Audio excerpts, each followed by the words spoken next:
grand finals tomorrow. Lahat, I hope na makasama kayo lahat, pati kami. Kaya, at siyempre, speaking of Pinoy's Got Talent, yung susunod na contestant, talagang very talented. Alam mo ba bakit? Dahil all composition niya, You know, I would like to greet this good-looking man from Ohio. All the way from Ohio. And he's gonna do his own composition for all of us. So, wag na natin patagalin. Tawagin na natin on stage, please welcome Cesar Viral.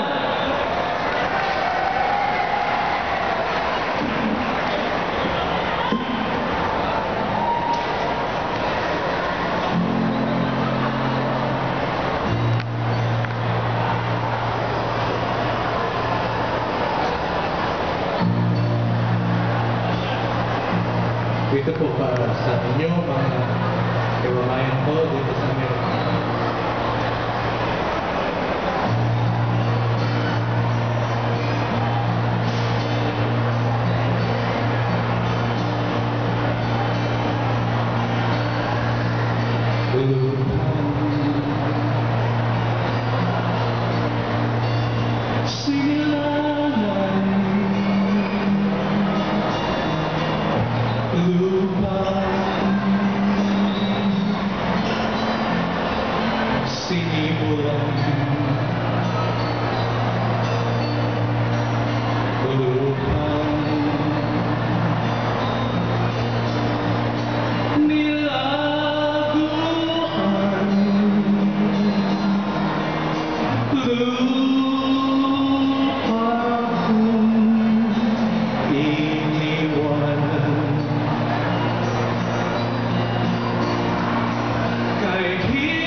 Thank you very much, Mr. Cesar Viral.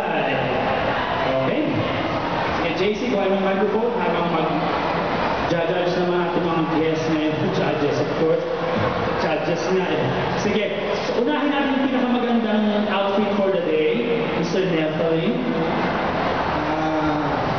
Tagalog yung kinanta.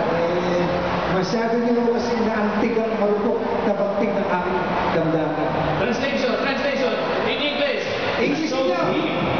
Marupok na bagting ng aming damdamin. Kalau English na. Ocean Deep. Okay. Ocean Deep. From Bulacan ho yun. From Bulacan. San Miguel, Bulacan. Dahil yung Tagalog yung kinanta din, medyo madamdamin talaga eh. Medyo, saka yung may value yung ano eh, may dating yung istorya ng kanta. Na tayo naman nasa Amerika, eh, gano'n lang yan. Kaya po sa komposisyon nyo, mabuhay po kayo. Salamat po. Mr. Arnold,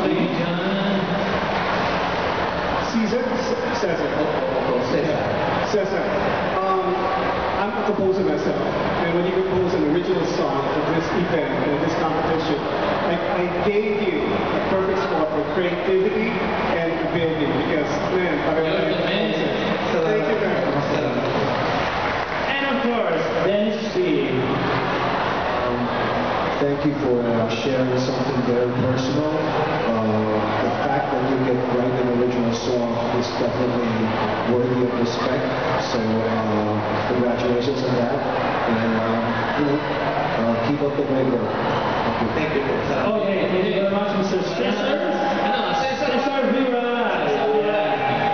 Maraming salamat po, Mr. Cesar. And let us now move on to our next contestant to sing isang pangarap, Pinoy's Got Talent.